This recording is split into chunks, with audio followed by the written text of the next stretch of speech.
Should you buy a home before investing in buy-to-lets? Owning a property for the sole purpose of investing is the only way you can turn a house from a liability to an asset. But what should be your first step? One of the most common predicaments for first-time buyers is the option of going out and buying their first home, or indeed a property that is then for investment purposes. With savings in the bank, an individual is toying with the idea of fulfilling his long-term ambition of buying his first home. But what about the alternative of instead buying an investment property? The answer is never going to be crystal clear. What fits one individual's circumstances will not fit another.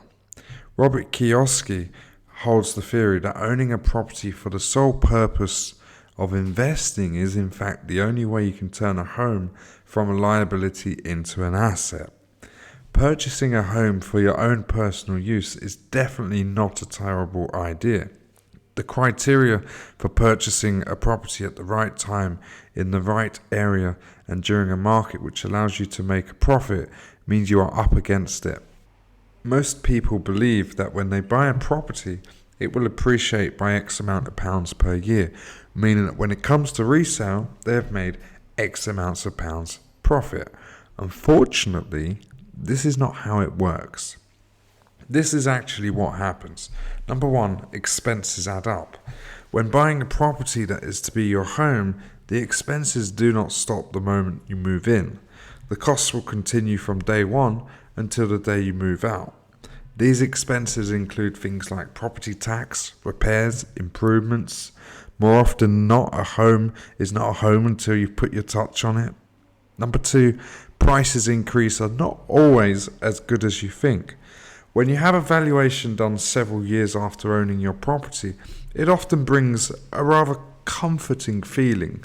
Unfortunately, property appreciation doesn't happen as often as we might like. Of course, we do see house prices increase, but more often than not, house price increases are keeping track with inflation. So in reality, it doesn't help you reap a whole lot of benefits. And finally, number three, inflation. Inflation can be seen as both your enemy and your friend. On one hand, the great thing about property is that it acts as your hedge against inflation. For example, if inflation does occur, house prices increase too. Additionally, you can find yourself on the bad end of inflation because if the price of your house increases, it is likely that the value of all other homes out there on the market have increased too. So if you were living in this property and you were to sell it, it is likely that you would be in the market searching for a new property that you would be living in. This creates a scenario whereby you will have to buy a new property at the peak of the market, and so you will most likely find yourself waving goodbye to any profits you have originally made. Which brings us to the original point, investment property versus owning your own home. While investing in investment property will not always shield you from financial distress, it is said that investment properties do avoid a lot of the risks that come with owning property. When renting a property, most of the costs are covered by the tenant.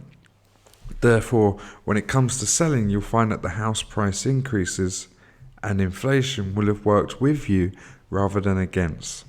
Investing in property for cash flow rather than relying heavily on capital appreciation will often stand you in good stead. A little passive income every month will sound like an attractive offer for most, but as mentioned at the very beginning, what works for one will not work for the other.